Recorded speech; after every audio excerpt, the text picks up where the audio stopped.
വചനമേ നിത്യജീവന്റെ ആധാരമേ, രക്ഷയേകിടും സത്യമാർഗമേ, എന്റെ ആത്മാവിനാശ്വാസമേ. വചനം വചനം വചനം. സംഖ്യയുടെ പുസ്തകം 3-ാം അധ്യായം. കർത്താവ് സീനായി മലയിൽ വെച്ച് മോശയോട് സംസാരിച്ച വേളയിൽ അഹ്റോന്റെയും മോശയുടെയും വംശാവലി ഇവയായിരുന്നു. അഹ്റോന്റെ പുത്രന്മാരുടെ പേരുകൾ ഇവയാണ്: ആദ്യജാതനായ നാദാബും അബിഹു, എലയാസർ, ഇത്താമർ എന്നിവരും.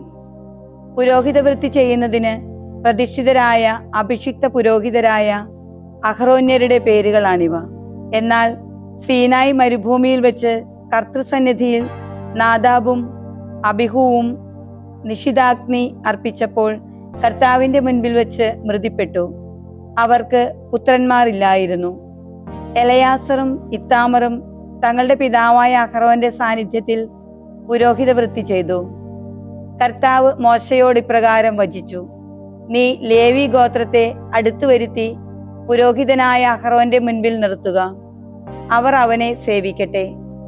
ആലയ ശുശ്രൂഷ നിർവഹിക്കുന്നതിനായുള്ള അവന്റെ ചുമതലയിലും സമാഗമ കൂടാര സന്നിധിയിലുള്ള സമൂഹം മുഴുവന്റെയും ആവശ്യകതയിലും അവർ ജാഗരൂകരാകട്ടെ.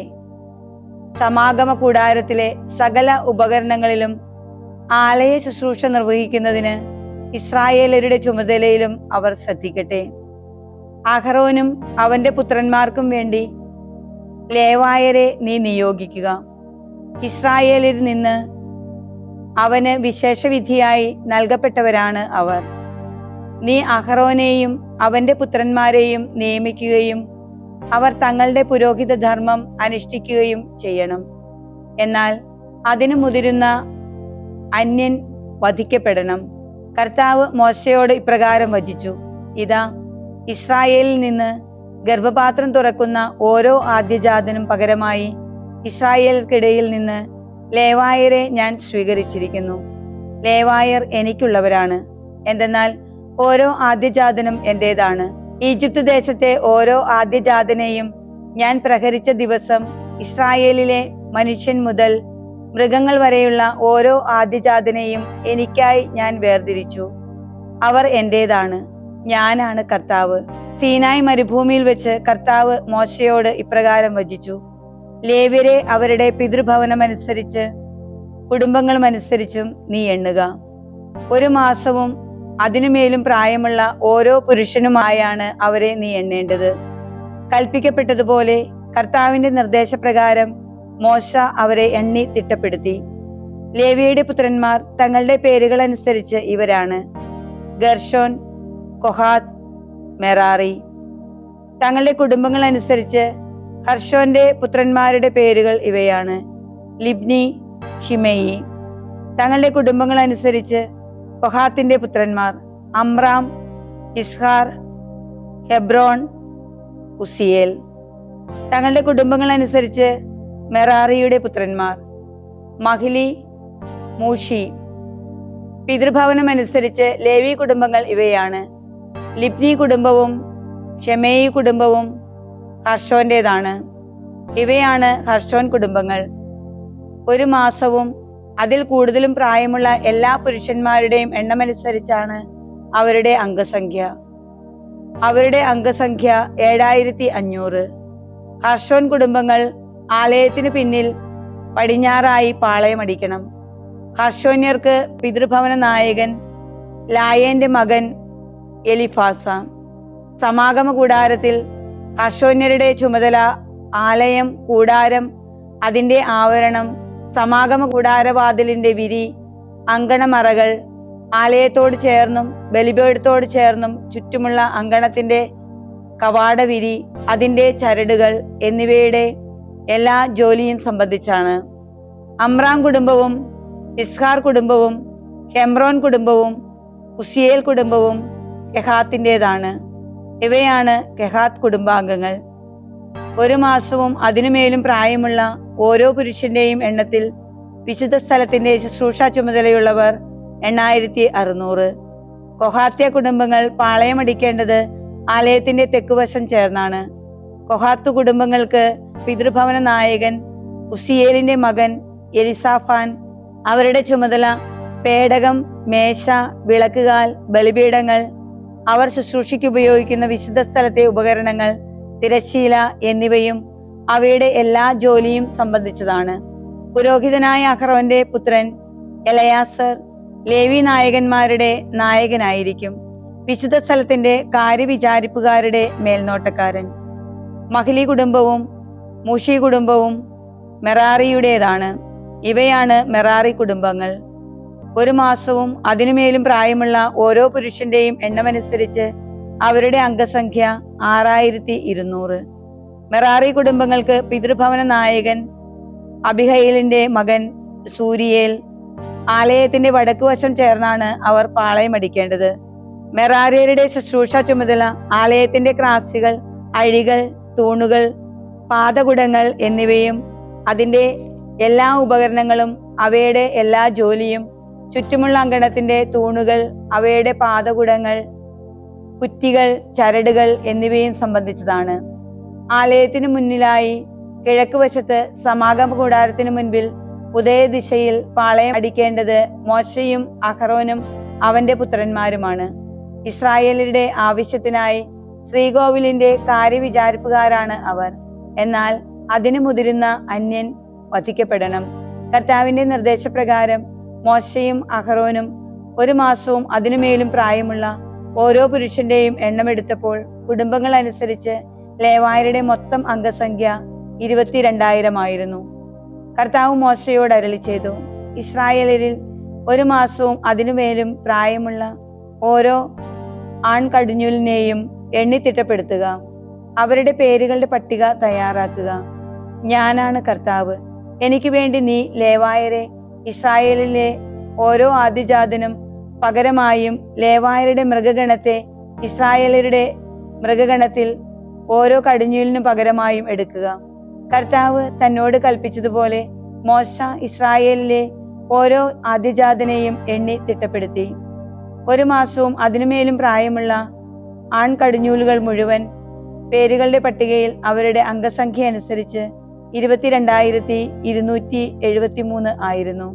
കർത്താവ് മോശയോട് ഇപ്രകാരം വചിച്ചു, നീ ലേവായരെ ഇസ്രായേലിലെ ഓരോ ആദ്യജാതിന് പകരമായും ലേവായരുടെ മൃഗഗണത്തെ അവരുടെ മൃഗഗണത്തിന് പകരമായും എടുക്കുക. ലേവായർ എനിക്കുള്ളവരാണ്. ഞാനാണ് കർത്താവ്. ലേവായർക്കിടയിൽ ശേഷിക്കുന്ന 273 പേരുടെ മോചനദ്രവ്യമായി ഇസ്രായേൽ കടിഞ്ഞൂലുകളിൽ നിന്ന് പ്രതിശീർഷം 5 ഷെക്കൽ നീ സ്വീകരിക്കണം. വിശുദ്ധ സ്ഥലത്തെ ഷെക്കൽ പ്രകാരമാണ് നീ സ്വീകരിക്കേണ്ടത്. 1 ഷെക്കൽ 20 ഗേരായാണ്. അവരിൽ അധികമുള്ളവരുടെ മോചനദ്രവ്യമായി ആ പണം അഹറോനും അവന്റെ മക്കൾക്കും നീ നൽകണം. ലേവായരാൽ വീണ്ടെടുക്കപ്പെട്ടവർക്ക് പുറമെ ശേഷിക്കുന്നവരിൽ നിന്ന് മോചനത്തുകയായ പണം മോശ സ്വീകരിച്ചു. ഇസ്രായേലിന്റെ കടിഞ്ഞൂൽ ഗണത്തിൽ നിന്ന് അവൻ സ്വീകരിച്ചത് വിശുദ്ധ സ്ഥലത്തെ ഷെക്കൽ പ്രകാരം 1365 പണമാണ്. മോചനത്തുകയായ പണം കർത്താവിന്റെ നിർദ്ദേശപ്രകാരം മോശ അഹറോനും അവന്റെ മക്കൾക്കും നൽകി, കർത്താവ് മോശയോട് കൽപ്പിച്ചതുപോലെ തന്നെ. സംഖ്യയുടെ പുസ്തകം 4-ാം അധ്യായം. കർത്താവ് മോശയോടും അഹറോനോടും ഇപ്രകാരം വചിച്ചു, ലേവ്യരുടെ ഇടയിൽ നിന്ന് കൊഹാത്യരുടെ അംഗസംഖ്യ അവരുടെ കുടുംബങ്ങൾ അനുസരിച്ച് അവരുടെ പിതൃഭവനം അനുസരിച്ച് നീ നിർണയിക്കുക. സമാഗമ കൂടാരത്തിൽ ശുശ്രൂഷ ചെയ്യുവാൻ സജ്ജരായി വരുന്ന 30 വയസ്സ് മുതൽ മേലോട്ട് 50 വയസ്സ് വരെ പ്രായമുള്ള എല്ലാവരുടെയും തന്നെ അതിവിശുദ്ധ സ്ഥലമായ സമാഗമ കൂടാരത്തിൽ കൊഹാത്യരുടെ ശുശ്രൂഷ ഇതാണ്.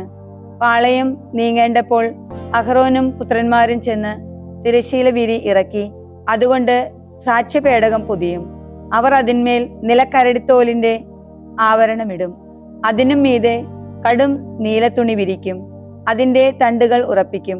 സാന്നിധ്യത്തിന്റെ മേശയിൽ അവർ നീലത്തുണി വിരിക്കും. അതിന്മേൽ താലങ്ങളും തട്ടങ്ങളും കലശങ്ങളും പാനീയ ബലിക്കുള്ള ചഷകങ്ങളും വയ്ക്കും. സദാ വേണ്ട അപ്പവും അതിന്മേൽ ഉണ്ടായിരിക്കും. അവയുടെ മേൽ അവർ കടും ചുമപ്പ് തുണി വിരിക്കും. അതിനെ നിലക്കരടിത്തോലിന്റെ വിരികൊണ്ട് പൊതിയും, അതിൻ്റെ തണ്ടുകൾ ഉറപ്പിക്കും. ദീപത്തിനുള്ള വിളക്കുകാൽ, അതിൻ്റെ തിരിനാളങ്ങൾ, കത്രികകൾ, തട്ടങ്ങൾ എന്നിവയും അതിൽ എണ്ണ പകരാൻ ഉപയോഗിക്കുന്ന എല്ലാ പാത്രങ്ങളും അവർ നീല തുണിയെടുത്ത് പൊതിയും. അതും അതിൻ്റെ സകല ഉപകരണങ്ങളും അവർ നിലക്കരടിത്തോലിന്റെ ആവരണത്തിൽ വച്ച് മരക്കാലിൽ സ്ഥാപിക്കും. സ്വർണ്ണ ബലിപീഠത്തിന്മേൽ അവർ നീലത്തുണി വിരിക്കും. അത് നിലക്കരടിത്തോലിന്റെ വിരികൊണ്ട് പൊതിയും, അതിൻ്റെ തണ്ടുകൾ ഉറപ്പിക്കും. വിശുദ്ധ സ്ഥലത്ത് പരികർമ്മത്തിന് ഉപയോഗിക്കുന്ന എല്ലാ ശുശ്രൂഷ ഉപകരണങ്ങളും അവർ എടുത്ത് നീലത്തുണിയിലാക്കി നിലക്കരടിത്തോലിന്റെ വിരികൊണ്ട് പൊതിഞ്ഞ് അവ മരക്കാലിൽ സ്ഥാപിക്കും. ബലിപീഠം നെയ്ച്ചാര വിമുക്തമാക്കി അവർ അതിൻ്റെ മേൽ ചെമന്ന തുണി വിരിക്കും. അതിന്മേൽ അവർ ശുശ്രൂഷ ചെയ്യാൻ ഉപയോഗിക്കുന്ന അതിൻ്റെ എല്ലാ ഉപകരണങ്ങളും, അതായത് അഗ്നികലശങ്ങൾ, മുൾക്കരടികൾ, കോരികകൾ, തട്ടങ്ങൾ എന്നീ ബലിപീഠ ഉപകരണങ്ങളെല്ലാം വയ്ക്കും. അതിനു മുകളിൽ അവർ നിലക്കരടിത്തോലിന്റെ ആവരണം വിരിച്ച് തണ്ടുകൾ ഉറപ്പിക്കും. അഹറോനും അവന്റെ പുത്രന്മാരും കൂടി വിശുദ്ധ സ്ഥലവും വിശുദ്ധ സ്ഥലത്തിന്റെ എല്ലാ ഉപകരണങ്ങളും പൊതിയുന്നത് പൂർത്തിയാക്കി പാളയം നീങ്ങാറാകുമ്പോഴാണ് അവ വഹിക്കാനായി കൊഹാത്യർ വരേണ്ടത്. എന്നാൽ അവർ വിശുദ്ധ വസ്തുക്കളെ സ്പർശിച്ച് മൃതിപ്പെടാനിടയാകരുത്.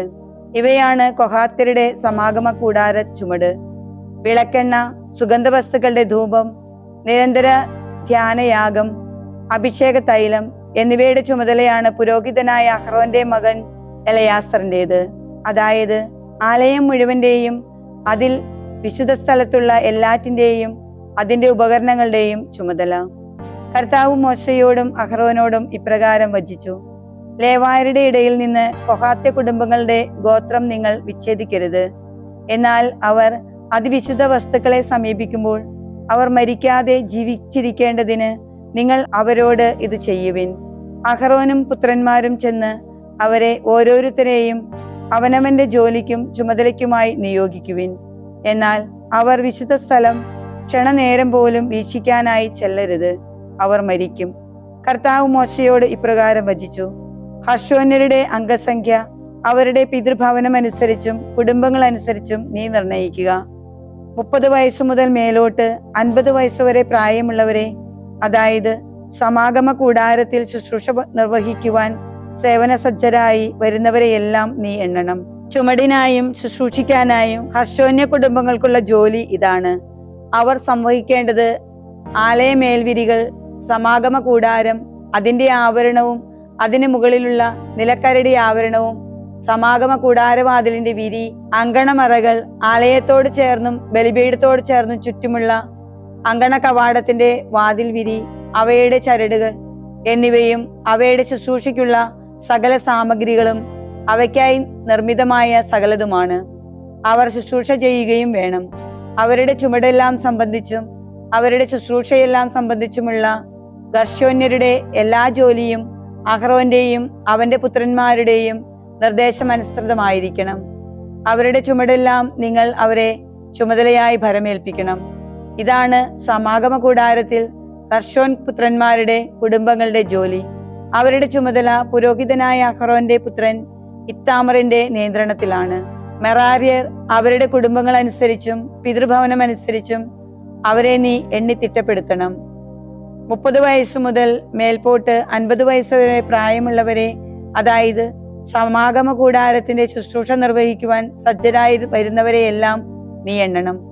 സമാഗമ കൂടാരത്തിലെ എല്ലാ ശുശ്രൂഷയ്ക്കായുമുള്ള അവരുടെ സംവഹന ചുമതല ഇതാണ്: ആലയത്തിന്റെ ക്രാസികൾ, അഴികൾ, തൂണുകൾ, പാദകുടങ്ങൾ എന്നിവയും ചുറ്റുമുള്ള അങ്കണത്തിന്റെ തൂണുകൾ, അവയുടെ പാദകുടങ്ങൾ, കൊളുത്തുകൾ, ചരടുകൾ എന്നിവയും അവർ തങ്ങളുടെ സാമഗ്രികൾക്കും എല്ലാ പണികൾക്കുമായി സംവഹിക്കാൻ ചുമതലപ്പെട്ട ഉപകരണങ്ങളായി ഇനം തിരിച്ച് നിങ്ങൾ അവരെ ഏൽപ്പിക്കണം. ഇതാണ് പുരോഹിതനായ അഹ്റോന്റെ മകൻ ഇത്താമറിന്റെ നിയന്ത്രണത്തിൽ സമാഗമ കൂടാരത്തിലെ തങ്ങളുടെ ഓരോ ശുശ്രൂഷയും അനുസരിച്ച് മെറാര്യ കുടുംബങ്ങളുടെ ജോലി. മോശയും അഹ്റോനും സമൂഹ നേതാക്കളും കൂടി കൊഹാത്ത് പുത്രന്മാരെ അവരുടെ കുടുംബങ്ങൾ അനുസരിച്ചും പിതൃഭവനം അനുസരിച്ചും എണ്ണി തിട്ടപ്പെടുത്തി. സമാഗമ കൂടാരത്തിൽ ശുശ്രൂഷയ്ക്ക് സജ്ജരായി വന്നവരെല്ലാം 30 വയസ്സു മുതൽ മേൽപോട്ട് 50 വയസ്സ് വരെ പ്രായമുള്ളവരായിരുന്നു. കുടുംബങ്ങളനുസരിച്ച് അവരുടെ അംഗസംഖ്യ 2750 ആയിരുന്നു. മോശ വഴിയുള്ള കർത്താവിന്റെ നിർദ്ദേശം അനുസരിച്ച് മോശയും അഹ്റോനും കൂടി കണക്കെടുത്ത കൊഹാത്ത് കുടുംബങ്ങളുടെ സമാഗമ കൂടാരത്തിൽ സേവനം ചെയ്യുന്ന എല്ലാവരുടെയും അംഗസംഖ്യയാണവ. തങ്ങളുടെ കുടുംബങ്ങൾ അനുസരിച്ചും പിതൃഭവനം അനുസരിച്ചും ഹർഷോന്യരുടെ അംഗസംഖ്യ. സമാഗമ കൂടാരത്തിൽ ശുശ്രൂഷയ്ക്ക് സജ്ജരായി വന്നവരെല്ലാം 30 വയസ്സ് മുതൽ മേലോട്ട് 50 വയസ്സ് വരെ പ്രായമുള്ളവരായിരുന്നു. തങ്ങളുടെ കുടുംബങ്ങൾ അനുസരിച്ചും പിതൃഭവനം അനുസരിച്ചും അവരുടെ അംഗസംഖ്യ 2630 ആയിരുന്നു. കർത്താവിന്റെ നിർദ്ദേശം അനുസരിച്ച് മോശയും അഹ്റോനും കൂടി കണക്കെടുത്ത ഗർശോന്യ കുടുംബങ്ങളുടെ സമാഗമ കൂടാരത്തിൽ സേവനം ചെയ്യുന്ന എല്ലാവരുടെയും അംഗസംഖ്യയാണിവ. തങ്ങളുടെ കുടുംബങ്ങൾ അനുസരിച്ചും പിതൃഭവനം അനുസരിച്ചും മെറാരിയ കുടുംബങ്ങളുടെ അംഗസംഖ്യ. സമാഗമ കൂടാരത്തിൽ ശുശ്രൂഷയ്ക്ക് സജ്ജരായി വന്നവരെല്ലാം 30 വയസ്സ് മുതൽ മേൽപോട്ട് 50 വയസ്സ് വരെ പ്രായമുള്ളവരായിരുന്നു. തങ്ങളുടെ കുടുംബങ്ങൾ അനുസരിച്ച് അവരുടെ അംഗസംഖ്യ 3200 ആയിരുന്നു. മോശ വഴിയുള്ള കർത്താവിന്റെ നിർദ്ദേശം അനുസരിച്ച് മോശയും അഹ്റോനും കൂടി കണക്കെടുത്ത മൊറാരിയ കുടുംബങ്ങളുടെ സമാഗമ കൂടാരത്തിൽ സേവനം ചെയ്യുന്ന എല്ലാവരുടെയും അംഗസംഖ്യയാണിവ. മോശയും അഹ്റോനും ഇസ്രായേൽ നേതാക്കളും കൂടി ലേവായരെ അവരുടെ കുടുംബങ്ങൾ അനുസരിച്ചും പിതൃഭവനം അനുസരിച്ചും എണ്ണി തിട്ടപ്പെടുത്തിയ ആകെ അംഗസംഖ്യ. സമാഗമ കൂടാരത്തിൽ ശുശ്രൂഷാ ജോലിയും ചുമട്ടുജോലിയും നിർവഹിക്കാൻ വന്നവരെല്ലാം 30 വയസ്സ് മുതൽ മേൽപോട്ട് 50 വയസ്സ് വരെ പ്രായമുള്ളവരായിരുന്നു. അവരുടെ അംഗസംഖ്യ 8580 ആയിരുന്നു. മോശ വഴി കർത്താവിന്റെ നിർദ്ദേശം അനുസരിച്ച് അവരെ ഓരോരുത്തരെയും അവനവന്റെ ശുശ്രൂഷയനുസരിച്ചും ചുമടനുസരിച്ചും അവൻ നിർണയിച്ചു. കർത്താവ് മോശയോട് കൽപ്പിച്ച അതതിന്റെ പേരുവിവര പട്ടികയും. 92-ാം സങ്കീർത്തനം. കർത്താവിന് കൃതജ്ഞത അർപ്പിക്കുന്നതും അത്യുന്നത അങ്ങേ നാമം പ്രകീർത്തിക്കുന്നതും ഉത്തമമല്ലോ. പ്രഭാതത്തിൽ അങ്ങയുടെ കാരുണ്യവും രാത്രിതോറും അങ്ങയുടെ വിശ്വസ്തതയും വർണ്ണിക്കുന്നതും അങ്ങനെ തന്നെ. ഇത് ദശതന്ത്രീനാദവും വീണാനാദവും കിന്നരത്തിലെ സംഗീതനാദവും കൊണ്ടത്രേ. എന്തെന്നാൽ കർത്താവേ, അങ്ങയുടെ പ്രവൃത്തി മൂലം അങ്ങ് എന്നെ സന്തോഷിപ്പിച്ചു. അങ്ങയുടെ കരവേലകൾ മൂലം ഞാൻ ആരവമുതിർക്കുന്നു. കർത്താവേ, അങ്ങയുടെ പ്രവൃത്തികൾ എത്ര മഹനീയമായിരിക്കുന്നു. അങ്ങയുടെ പദ്ധതികൾ വളരെ അഗാധമാണ്. ബുദ്ധിഹീനൻ ഇത് അറിയുന്നില്ല, ഭോഷൻ ഗ്രഹിക്കുന്നില്ല.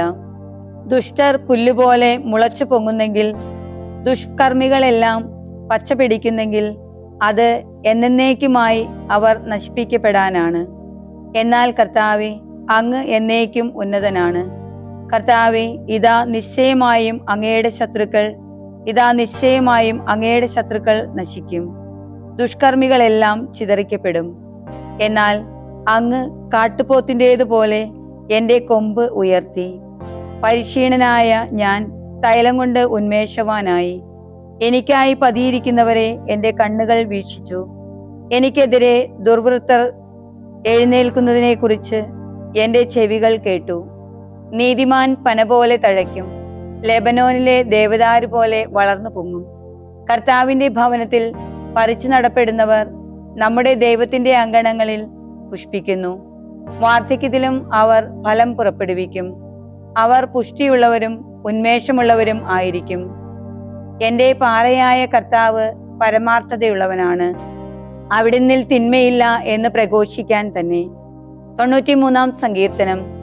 കർത്താവ് വാഴുന്നു, അവിടുന്ന് യശസ് അണിഞ്ഞിരിക്കുന്നു. കർത്താവ് ശക്തി അണിഞ്ഞ് അരമുറുക്കിയിരിക്കുന്നു. ഇളകാത്ത വിധം പ്രപഞ്ചം സുസ്ഥാപിതവുമായിരിക്കുന്നു. അങ്ങയുടെ സിംഹാസനം പണ്ടേ സുസ്ഥാപിതമാണ്. അങ്ങ് അനാദി മുതലേ ഉള്ളവനാണ്. കർത്താവെ, നദികൾ ഉയർത്തി, നദികൾ തങ്ങളുടെ ശബ്ദമുയർത്തി, നദികൾ തങ്ങളുടെ അലകൾ ഉയർത്തുന്നു. പെരുവെള്ളങ്ങളുടെ ഗർജനങ്ങളേക്കാൾ ശക്തമായ കടൽ തിരമാലകളേക്കാൾ ഉന്നതത്തിൽ കർത്താവ് ശക്തനാണ്. അങ്ങയുടെ സാക്ഷ്യങ്ങൾ അതിവിശ്വാസ്യങ്ങളാണ്. കർത്താവെ, എന്നാളും അങ്ങേ ആലയത്തിന് വിശുദ്ധി യോജിച്ചതത്രേ. വിശുദ്ധ മർക്കോസ് എഴുതിയ സുവിശേഷം 14-ാം അധ്യായം 27 മുതൽ 52 വരെ തിരുവചനങ്ങൾ. യേശു അവരോട് പറഞ്ഞു, നിങ്ങൾ എല്ലാവരും ഇടറിപ്പോകും. എന്തെന്നാൽ ഇങ്ങനെ എഴുതപ്പെട്ടിരിക്കുന്നു, ഞാൻ ഇടയനെ അടിക്കും, ആടുകൾ ചിതറിക്കപ്പെടും. എന്നാൽ ഞാൻ ഉയിർപ്പിക്കപ്പെട്ട ശേഷം നിങ്ങൾക്ക് മുൻപേ ഗലീലിലേക്ക് പോകും. അപ്പോൾ പത്രോസ് പറഞ്ഞു, എല്ലാവരും ഇടറിയാലും ഞാൻ ഇടറുകയില്ല. യേശു അവനോട് പറഞ്ഞു, സത്യമായി ഞാൻ നിന്നോട് പറയുന്നു, ഇന്ന് ഈ രാത്രിയിൽ തന്നെ കോഴി 2 പ്രാവശ്യം കൂകുന്നതിന് മുൻപ് 3 പ്രാവശ്യം നീ എന്നെ നിഷേധിച്ചു പറയും. അവൻ ആവർത്തിച്ചു പറഞ്ഞു, നിന്നോടുകൂടെ മരിക്കേണ്ടി വന്നാലും ഞാൻ നിന്നെ നിഷേധിക്കുകയില്ല. അങ്ങനെ തന്നെ എല്ലാവരും പറഞ്ഞു. അവർ ഗത്സമനി എന്നു പേരുള്ള സ്ഥലത്തെത്തി. അവൻ തന്റെ ശിഷ്യന്മാരോട് പറഞ്ഞു, ഞാൻ പ്രാർത്ഥിക്കുമ്പോൾ നിങ്ങൾ ഇവിടെ ഇരിക്കുവിൻ. അവൻ പത്രോസിനെയും യാക്കോബിനെയും യോഹന്നാനെയും തന്റെ കൂടെ കൊണ്ടുപോയി. ആകുലനാകാനും അസ്വസ്ഥനാകാനും തുടങ്ങി. അവൻ അവരോട് പറഞ്ഞു, എന്റെ ആത്മാവ് മരണത്തോളം അതിദുഃഖിതമായിരിക്കുന്നു. നിങ്ങൾ ഇവിടെ ഉണർന്നിരിക്കുവിൻ. അവർ അല്പദൂരം മുന്നോട്ട് ചെന്ന് നിലത്ത് വീണ്, സാധ്യമെങ്കിൽ ഈ മണിക്കൂർ തന്നെ കടന്നു പോകട്ടെ എന്ന് പ്രാർത്ഥിച്ചു. അവൻ പറഞ്ഞു, അബ്ബാ പിതാവേ, എല്ലാം അങ്ങേക്ക് സാധ്യമാണ്. ഈ പാനപാത്രം എന്നിൽ നിന്ന് മാറ്റിത്തരണമേ. എന്നാൽ ഞാൻ ആഗ്രഹിക്കുന്നതല്ല, പ്രത്യുത അങ്ങ് ആഗ്രഹിക്കുന്നത്. അനന്തരം അവൻ വന്ന് അവർ ഉറങ്ങുന്നത് കണ്ട് പത്രോസിനോട് ചോദിച്ചു, ശിമയോനെ, നീ ഉറങ്ങുന്നുവോ? 1 മണിക്കൂർ ഉണർന്നിരിക്കുവാൻ നിനക്ക് ശക്തിയില്ലേ? പ്രലോഭനത്തിൽ അകപ്പെടാതിരിക്കുവാൻ ഉണർന്നിരുന്ന് പ്രാർത്ഥിക്കുവിൻ. ആത്മാവ് സന്നദ്ധമെങ്കിലും ശരീരം ബലഹീനമാണ്. അവൻ വീണ്ടും പോയി അതേ വചനം പറഞ്ഞ് പ്രാർത്ഥിച്ചു. തിരിച്ചു വന്നപ്പോൾ അവരെ ഉറങ്ങുന്നതായി കണ്ടു. എന്തെന്നാൽ അവരുടെ കണ്ണുകൾ നിദ്രാഭാരമുള്ളവയായിരുന്നു. അവനോട് എന്ത് മറുപടി പറയണമെന്ന് അവർക്ക് അറിഞ്ഞുകൂടായിരുന്നു. അവൻ 3ാമതും വന്ന് അവരോട് പറഞ്ഞു, ഇനിയും നിങ്ങൾ ഉറങ്ങി വിശ്രമിക്കുന്നുവോ? മതി, സമയം വന്നെത്തിയിരിക്കുന്നു. ഇതാ, മനുഷ്യപുത്രൻ പാപികളുടെ കൈകളിൽ ഏൽപ്പിക്കപ്പെടുന്നു. എഴുന്നേൽക്കുവിൻ, നമുക്ക് പോകാം. ഇതാ, എന്നെ ഒറ്റിക്കൊടുക്കുന്നവൻ അടുത്തെത്തിയിരിക്കുന്നു. ഉടനെ അവൻ സംസാരിച്ചു കൊണ്ടിരിക്കുമ്പോൾ 12 പേരിൽ ഒരുവനായ യൂദാസ് പുരോഹിത പ്രമുഖന്മാരുടെയും നിയമജ്ഞരുടെയും ശ്രേഷ്ഠന്മാരുടെയും അടുത്ത് നിന്ന് വാളും വടിയുമായി വന്ന ഒരു ജനക്കൂട്ടത്തിന്റെ കൂടെ അവിടെ എത്തി. അവന്റെ ഒറ്റുകാരൻ അവർക്ക് ഒരടയാളം പറഞ്ഞു കൊടുത്തിരുന്നു. ഞാൻ ആരെ ചുംബിക്കുന്നുവോ അവൻ തന്നെ, അവനെ പിടിച്ച് കരുതലോടെ കൊണ്ടുപോയിക്കൊള്ളുക. അവൻ ഉടനെ യേശുവിനെ സമീപിച്ച് ഗുരു എന്ന് വിളിച്ചുകൊണ്ട് അവനെ ചുംബിച്ചു. അപ്പോൾ അവർ അവനെ പിടിച്ചു ബന്ധിച്ചു. സമീപത്ത് നിന്നിരുന്ന ഒരുവൻ വാളൂരി പ്രധാന പുരോഹിതന്റെ സേവകനെ വെട്ടി അവന്റെ ചെവി ഛേദിച്ചു കളഞ്ഞു. യേശു അവരോട് ചോദിച്ചു, കവർച്ചക്കാരനെതിരെ എന്ന പോലെ വാളും വടിയുമായി എന്നെ ബന്ധിക്കാൻ നിങ്ങൾ വന്നിരിക്കുന്നുവോ? ഞാൻ ദിവസവും ദേവാലയത്തിൽ പഠിപ്പിച്ചുകൊണ്ട് നിങ്ങളോടുകൂടെ ഉണ്ടായിരുന്നു. നിങ്ങൾ എന്നെ പിടിച്ചില്ല. എന്നാൽ വിശുദ്ധ ലിഖിതങ്ങൾ പൂർത്തിയാക്കപ്പെടട്ടെ. അപ്പോൾ എല്ലാവരും അവനെ വിട്ട് ഓടിപ്പോയി. എന്നാൽ ഒരു യുവാവ് അവനെ അനുഗമിച്ചു. അവൻ പുതപ്പ് മാത്രമേ ശരീരത്തിൽ ചുറ്റിയിരുന്നുള്ളൂ. അവർ അവനെ പിടിച്ചു. അവൻ പുതപ്പുപേക്ഷിച്ച് നഗ്നനായി ഓടിപ്പോയി. നിത്യജീവന്റെ ആധാരമേ, രക്ഷയേകിടും സത്യമാർഗമേ, എന്റെ ആത്മാവിനാശ്വാസം.